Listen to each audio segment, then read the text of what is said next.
This story is titled, Kicked Out My Wife and Her Daughter, because I had enough. Before we jump into today's video, I wanted to let you know about my new channel.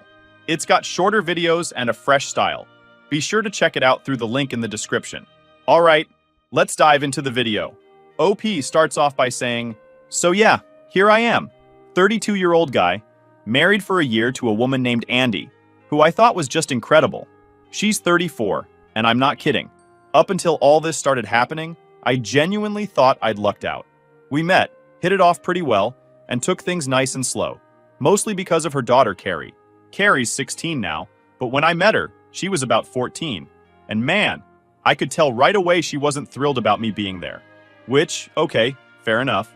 Her dad passed in a car accident 5 years ago, and Andy had been pretty much a single mom since then. So yeah, I knew going in this was going to be a tough sell with her kid. I told Andy from the start I didn't want to overstep or try to act like Carrie's dad or anything. I figured, I don't want to replace anyone here. I just wanted things to go as smoothly as possible. Andy and I decided not to even mention me to Carrie until we knew this relationship was solid. No point in stressing her out unless there was something serious going on between us. It took a while, but eventually we hit that point. And then came the big day I met Carrie. I'd be lying if I said I wasn't nervous, but I was going in with an open mind, hoping she'd at least be okay with me just hanging around, you know? Well, that meeting was awkward as hell. Like, Carrie just stared at me like I'd shown up to steal the TV or something. Barely said a word to me, avoided eye contact, the whole 9 yards. And she wasn't even subtle about it. She'd make these faces every time I spoke, rolling her eyes, acting like she couldn't be bothered. Look, I get it. She probably felt like her mom was moving on too fast, or that I was some guy trying to take over. And I had zero plans to try and replace her dad. The last thing I wanted was to make her feel like I was forcing a relationship on her. I made sure she knew that too. Told her she could just call me by my first name, didn't need to call me stepdad, or anything weird like that. Andy told me to give it some time, and I figured, yeah, okay, maybe she'd come around if I didn't push it. So I tried. I'd do little things, like invite her to come out with us, or ask her if she wanted to go grab some food or something casual. Never forced anything. If she wasn't feeling it, I'd just back off. But man, every time I tried to engage, it felt like she'd throw a little dig my way, say something under her breath, or just flat out ignore me. I'd say something like, "Hey Carrie, you want to go to this new burger place with us?" And she'd just look right through me and say, "No thanks," in that tone, you know? Like I was wasting her time even asking. One time I suggested that maybe we could go see a movie she wanted, and she actually laughed. She was like, "Oh, I don't think you'd get it," with this sneer. I mean, all right, it's a teenage thing maybe, but it felt like she wasn't even trying. Andy would always tell me, "She'll warm up, just give her time." But sometimes I'd think, how much time do I have to give? Things stayed awkward. I'd see glimpses where I thought maybe Carrie was thawing a bit, like she'd actually answer a question now and then, without the usual eye roll or sigh. But every time I thought we were getting somewhere, it was back to square one. Like this one weekend, when we all went to Andy's parents' place for a family thing. I thought, okay, neutral territory, maybe things will go smoother. Nope. Carrie avoided me the entire time and made this huge deal about sitting as far from me as possible at every meal. At one point, she actually got up and switched chairs because she thought I was sitting too close. I'd bring it up with Andy, try to talk about it, you know, just to see if maybe there was something I was missing or something I could do differently. And Andy was always like, "Just let her be. She's been through a lot, losing her dad and all. She'll come around." I understood where she was coming from, but it felt like I was supposed to just stand there and take it without saying anything. And maybe I should have, I don't know. I kept telling myself it would get better, but it didn't. After a while, I was starting to feel like a guest in my own relationship. Like if Carrie didn't want me there, I didn't belong. I kept wondering if I'd ever even have a decent conversation with her without her snapping back or blowing me off. Andy would always try to play peacemaker, but honestly, I felt like she was stuck in the middle, and I didn't want her feeling like she had to choose between us. Now, I know how this sounds. Some might say, hey, it's just teenage stuff, but this wasn't normal. It felt personal. I'd come home, try to have a normal day, and bam, Carrie's doing something passive-aggressive or throwing shade at me. The tension was thick, like I was walking on eggshells in my own house, and every little attempt to make things better felt like it was backfiring. I mean, how do you even deal with that? I didn't want to fight with a 16-year-old. I just wanted things to be okay. Looking back, maybe I could have tried something different. But what?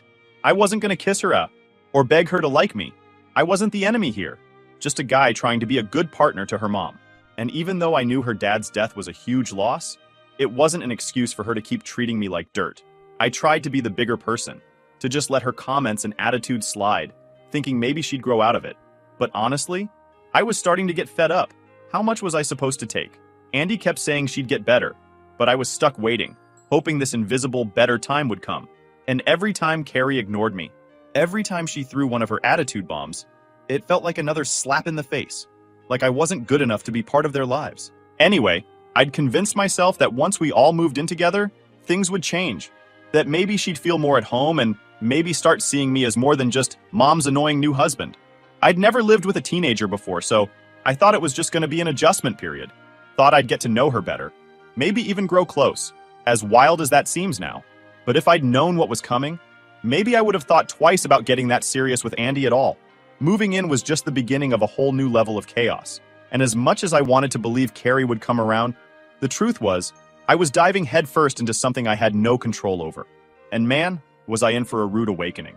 So, we finally decided to take the plunge and all move in together. I was honestly hopeful that maybe Carrie just needed more time around me. Like maybe she'd just been feeling like a stranger in her mom's relationship this whole time, and that living together would help break down those walls. I was hoping for one of those moments where we'd all have some big family bonding experience, and Carrie would finally see I wasn't the enemy. But man, was I wrong. The second they moved into my place, it was like Carrie flipped a switch and took her attitude from distant and cold to full-blown hostility. I'm talking about trashing my stuff, giving me the silent treatment, and straight up treating me like I was some invader in my own damn house. She'd ignore me so hard that I'd actually have to double-check if I was even in the same room. It was like she saw me as some kind of threat that needed to be fought off at every turn. At first it was small stuff, like leaving her dishes piled up in the sink, which I thought was a normal teenager thing. I'd just clean them up and move on because, picking battles and all that. But things escalated fast. I started noticing little acts of rebellion, tiny messes left around just to piss me off, towels thrown on the bathroom floor, garbage not taken out, random stuff like that. I'd mention it to Andy, hoping she'd see what was going on, but she'd just brush it off with, "Oh, it's just a phase, she'll grow out of it." Then one day, I come home from work and head into the kitchen, and there's glass all over the damn floor. I mean, shards of glass everywhere, like a whole set of plates and cups had been smashed. I thought maybe she had dropped something by accident, so I started cleaning it up, but then I noticed some of the pieces looked like intentionally broken. I'm talking about clean breaks, the kind you get from someone chucking stuff as hard as they can. I asked Andy about it, and she looked stressed but tried to play it off, saying, "Oh, she's just frustrated. I'll talk to her." And I'm like, frustrated? So what? She just goes full destruction mode now? But I bit my tongue and just let her deal with it, hoping maybe a talk from her mom would actually help. Well, it didn't. If anything, Carrie just doubled down. She started going for the petty stuff, and it was like she was finding creative ways to make my life hell. She'd leave half-empty cans of soda tipped over on the coffee table, so the drink would spill all over, and then she'd leave it like that for me to find. Or she'd dump a whole bag of chips on the couch and just leave the crumbs smashed into the fabric, staring right at me like, "What are you gonna do about it?" I tried to tell Andy, "Look, this isn't normal. She's going out of her way to be disrespectful." But Andy would always just sigh and tell me, "She's going through a tough time. Just be patient." Being patient was getting harder by the day. And yeah, I'll admit it, I have a bit of a temper, but I was really holding back for Andy's sake. I didn't want to be the angry stepdad or whatever, so I'd take deep breaths and try to ignore it, even though every time I came home, I had no idea what new mess Carrie had cooked up. And then came the big one. I'll never forget this because it's the day I finally lost it. I'd just come home from a long day, and as soon as I stepped inside, there was this god-awful smell, like something had died in there. I'm sniffing around, trying to find the source, and I finally realize it's coming from the fridge. I open it up, and there's raw chicken sitting out on the top shelf, just out in the open, not even wrapped. It had been left there for who knows how long because the stench was overwhelming. Turns out Carrie had taken the chicken out for meal prep, her words not mine, and just left it there, like she couldn't be bothered to clean up. I called her down, trying to keep my voice steady, and asked her what the hell was going on. She just shrugged and said, "I forgot." That's all she had to say. No apology, nothing. I ended up cleaning it myself, grumbling to myself the whole time, trying not to explode. But then, just a few days later, she topped even that. I walk into the garage to get something, and I find a bunch of my tools just lying around, covered in mud. Carrie had been messing around in there and decided to treat my stuff like it was some kind of playground. I asked her, "Why are my tools covered in mud?" And she just looked at me, deadpan, and said, "I needed them."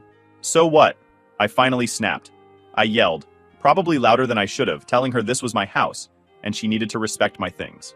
Andy heard the whole thing and came rushing in, trying to mediate, telling me, "Please, don't make it worse." But at that point, I was done. I told Andy straight up, "This can't keep going. I'm sick of Carrie's crap." Andy looked hurt, but I didn't care at that moment. I'd been trying to be the nice guy, trying to be patient, but Carrie was treating me like I was trash, and I wasn't about to keep dealing with it. Andy promised me, again, that she'd talk to Carrie, and I just laughed and said, "Sure, maybe this time it'll actually work." But the next day, Carrie pulled her most ridiculous stunt yet. I woke up to find that she'd gone into my office and unplugged all my computer cables, just because. It took me half an hour to get everything back in place, and that was when I realized I was dealing with a kid who genuinely didn't give a damn about anyone but herself. This was no teenage phase. This was a full-on meltdown from a kid who thought she could get away with anything. At this point, every little thing she did felt like a personal attack.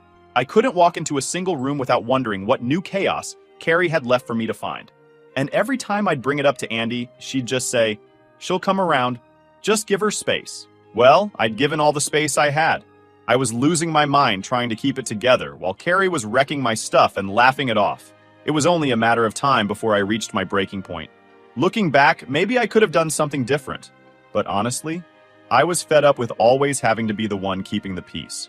I was tired of feeling like I was just waiting for Carrie to decide I was worth a sliver of respect. And deep down, I was starting to question if moving in together was the biggest mistake I'd ever made. So this is where it all went down, the point where I finally had enough. I had been putting up with Carrie's mess and attitude for what felt like forever, hoping things would eventually get better. But turns out, I was just a sucker for thinking anything was going to change. Because the way she crossed the line this time, there was no going back. It started off like any other night. Andy and I decided to go out for dinner, just the two of us. We hadn't had a real date night in a while, and honestly, I needed a break from the constant tension in the house. Andy was always saying I needed to see the good in Carrie, but I hadn't seen anything remotely good from that kid in months.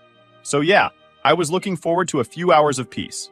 We get back from dinner, pull into the driveway, and as soon as I get out of the car, I see the garage door is wide open. Now, I know I closed it when we left, because I'm pretty paranoid about that kind of thing. And even if I hadn't, it was late at night by this point. Carrie should have been inside, not in the garage. So I'm already on edge, thinking something's off. I step into the garage, and I freeze. Right there in the middle of the garage is my car, my pride and joy, a BMW X5, and it's trashed. I'm talking slashed tires, deep scratches down the sides, and what looks like a broken side mirror. There are even scuff marks on the hood, like someone had been stomping on it. And who's standing there with a kitchen knife in her hand, looking as calm as can be? Carrie. I felt my blood go cold. I couldn't believe what I was seeing. She just stood there, looking at me with this smug little smirk on her face, like she was proud of herself. I managed to choke out, "What the hell, Carrie? What are you doing?" And she just shrugged, all casual, like this wasn't some felony-level vandalism she'd just committed. "It's just a car," she says. "Just a car." I lost it. I'd been holding back for months, letting all her little stunts slide, trying to keep the peace for Andy's sake. But this was beyond anything I could have imagined. I straight up called her a spoiled little brat and told her to get the hell out of my sight. I know I shouldn't have yelled, but what else was I supposed to do? She just destroyed my car for fun. At this point, Andy comes running into the garage, probably because she heard the yelling. She takes one look at the car, and instead of laying into Carrie, she turns to me, all calm, and says, "It's not as bad as it looks. She's just acting out. Don't make it worse by yelling." I couldn't believe it. I'm standing there, staring at my car, thousands of dollars in damage right in front of us, and she's telling me not to make it worse. I looked at Andy, speechless. I mean, how could she possibly defend this? I told her, "This isn't acting out. This is criminal behavior. She needs to face consequences." But Andy didn't want to hear it. She tried to pull Carrie away, saying they'd talk about it in the morning, and that we should all cool off. I wasn't cooling off. Not after what Carrie had done. So I told Andy right then and there, if you think this is okay, if you're fine with Carrie destroying my property and treating me like crap, then both of you can leave. Andy's jaw dropped. She wasn't expecting me to say that. She kept saying, "You don't mean that. You're just angry." But I wasn't just angry. I was done. Done with being disrespected in my own home, done with the constant messes, and done with Carrie's attitude. I was tired of playing the bad guy, while Carrie got a free pass on everything. I told Andy, if she doesn't pay for the damage, I'll sue her. Yeah, it sounds extreme, but I'd hit my breaking point. I've got cameras in the garage. Everything was on tape. There was no way she was getting away with this. Andy's face went pale, and she started tearing up, saying I was being heartless and taking things too far. She tried to guilt trip me, saying that Carrie was going through a lot and that she'd been struggling since her dad died. I get it. Losing a parent is brutal, but it doesn't give you a free pass to wreck someone's property and show zero remorse about it. I told her, I'm sorry for what Carrie's going through, but this is too much. This kind of behavior isn't normal, and I'm not going to pretend it is just to keep the peace. We went back and forth for about 15 minutes, me telling Andy that if Carrie didn't pay for the damage, I'd take her to court, and Andy saying I was cruel for even suggesting it. It was like she was so blinded by her loyalty to Carrie that she couldn't see the damage Carrie was causing. Not just to my car, but to our entire relationship. And honestly, at that moment, I realized Andy was never going to see it. I had been fooling myself this whole time, thinking she'd come around and actually stand up for me. But here she was, defending Carrie even when the kid had slashed my tires and trashed my car. I looked at Carrie one last time, and she was just standing there, not a single ounce of guilt on her face. That smug little smirk was still there, like she'd won some game I didn't even know we were playing. That's when I told them both, "Get out! Pack your bags and go." They looked shocked, like they couldn't believe I'd actually followed through. Andy started begging me to calm down, saying we could work it out, that Carrie didn't mean it. But I was beyond caring at that point. I was done trying to fix things when it was obvious no one else was interested in making this work. As they left, I stood there, looking at the wreck that was once my car, feeling more drained than I've ever felt in my life. I'd spent a year trying to make this family work, putting up with so much crap because I loved Andy and wanted a life with her. But when it came down to it, Carrie's actions showed me exactly where I stood, and Andy's reaction proved it. That night, I sat in the quiet, wondering how the hell it had all come to this. I felt stupid for letting it go on this long, for hoping things would change when they never would. But one thing was clear. I wasn't letting Carrie or anyone else walk all over me anymore. This was the last straw, and I'd finally had enough. After they left, I sat there in the silence, feeling a weird mix of anger and relief. I kept looking out the window, half expecting Andy to come back, or for Carrie to storm in with another tantrum, but no one came back. For the first time in what felt like ages, the house was completely quiet. It hit me then that it was really over. This whole year had been this constant push and pull, with me trying to make things work, bending over backward to make everyone happy. But now that they were gone, I finally felt what it was like to have peace. And honestly, it was amazing. I went back into the garage to look at my car. The slashed tires, the scratches, the damage Carrie had done, it was all still there. Seeing it pissed me off, but at the same time, it was like a reminder of why things had to end. I didn't feel guilty for telling them to leave. After everything Carrie put me through and Andy just letting it slide, I knew this was the right decision. There was no going back. That night, I slept better than I had in months. I didn't have to worry about stepping on broken glass in the kitchen or finding my tools scattered all over the garage. I didn't have to walk into a room and wonder what kind of mess Carrie had left for me. For once, I actually felt at home in my own place. The next morning, I started making plans to move on. I knew I'd have to deal with the car situation, figure out if I was going to repair it or replace it, and maybe even file a police report if it came to that.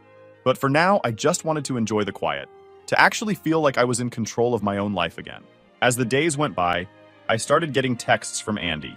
At first, she was just checking in, asking if we could talk. She'd send these long messages, telling me how much she missed me, how she thought we could work things out, how Carrie was just acting out because of her dad's death. Same stuff she'd been saying all along. And honestly, it just reminded me why I couldn't keep doing this. I'd given it everything I had, tried to make it work, and Carrie kept pushing every single button I had while Andy defended her. I ignored most of the texts. I knew if I replied, it would just lead to another back and forth where she'd try to talk me into taking them back. But I wasn't interested. I'd made my decision, and I was sticking to it. A few days later, Andy showed up at the house. I hadn't answered her messages, so I guess she decided to try face-to-face. I opened the door, and there she was, looking all teary-eyed and apologetic. She told me how hard things had been for her and Carrie, how Carrie was still struggling with losing her dad, and how she thought I was giving up on them too easily. I just listened, but the more she talked, the more I realized nothing had changed. She was still making excuses, still defending Carrie, still refusing to see my side. Finally, I stopped her and told her, "Look, I've put up with this for a year. I've given everything I could to make this family work, and all I got was disrespect and chaos. I'm done."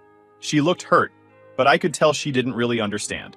She started saying things like, "Carrie will change," and "We can work through this." But I wasn't buying it. I told her, "You had a year to make her understand that she couldn't just treat people like crap and get away with it, and you did nothing. I can't live like that anymore."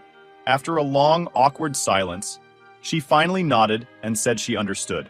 I think, for the first time, she realized that I wasn't going to back down, that I wasn't going to let Carrie walk all over me anymore. She tried to say a few more things, but I just told her goodbye and closed the door. I wasn't going to let her guilt trip me into changing my mind. Once she was gone, I felt this huge weight lift off my shoulders. I'd been holding on to this idea of us being this happy little family, but that was just some fantasy I'd built up in my head. The reality was that I'd been living in a nightmare, and it was finally over. In the days that followed, I started putting my life back together. I focused on fixing up the house, getting things organized, making it feel like my place again. It felt like I was reclaiming my space, and with every little thing I did, I felt more like myself.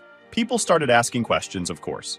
Friends and family wanted to know what happened, why Andy and Carrie were gone. I kept it simple, just told them it didn't work out. No one really pushed for details, and that was fine by me. I wasn't interested in rehashing every little thing Carrie had done, or explaining why Andy hadn't backed me up. The people who knew me well could tell I was happier, and that was enough. There were moments, though, when I'd think back on it all and feel a bit of sadness, maybe a little regret.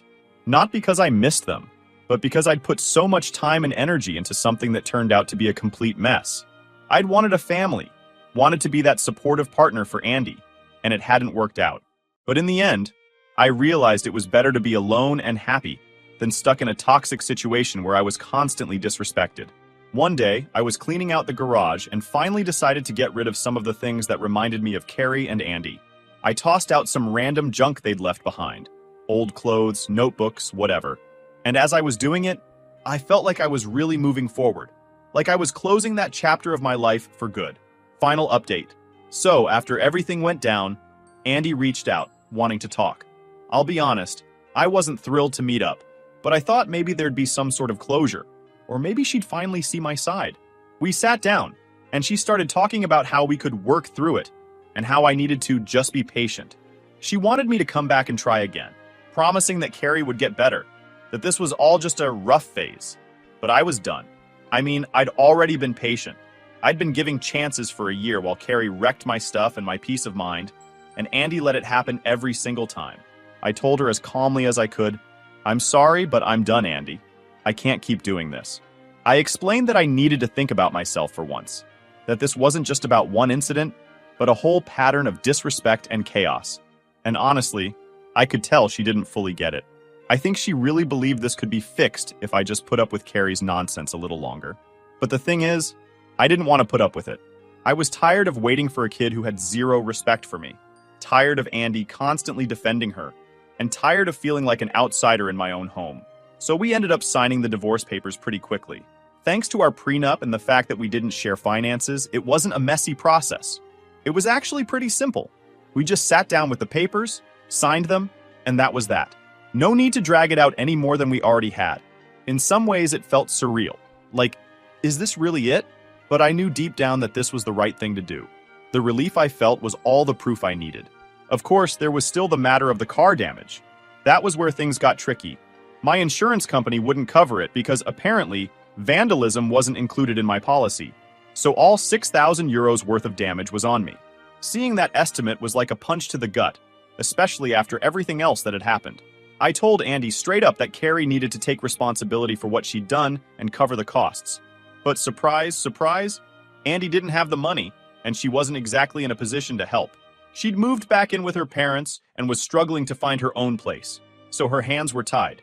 I debated for a while whether I should just let it go, but honestly, why should I? Carrie had to learn that actions have consequences, and I was tired of being the one constantly left to pick up the pieces.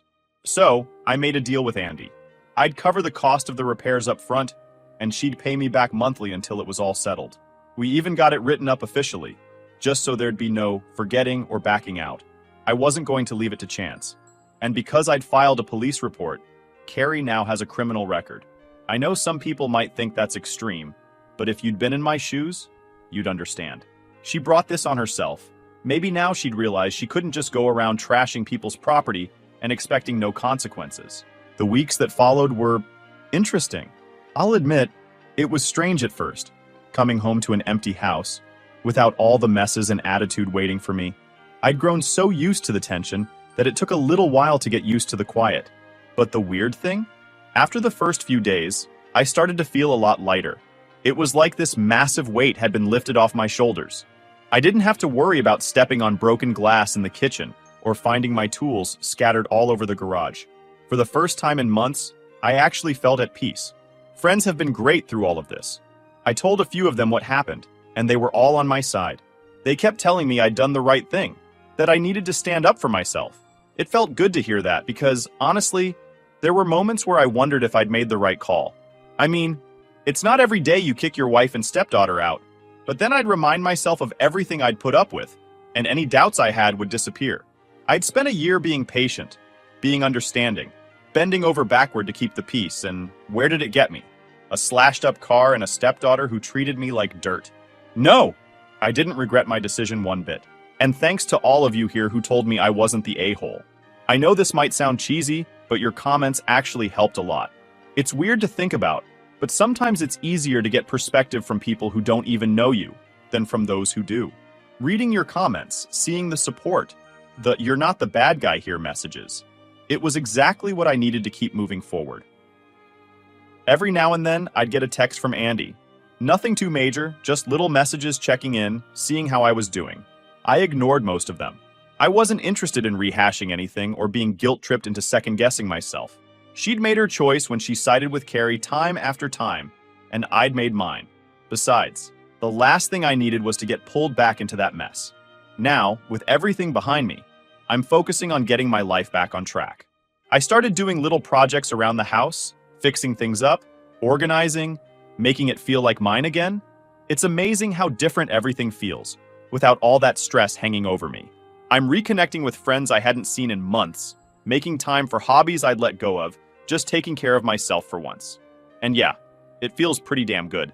So yeah, it's been a hell of a few weeks, but in the end, I feel lighter. I feel free. I've got my peace, my space, and my sanity back. And that's worth more than anything I could have gained by staying. Here's to moving on. And thanks to all of you who reminded me I wasn't the a-hole in this mess.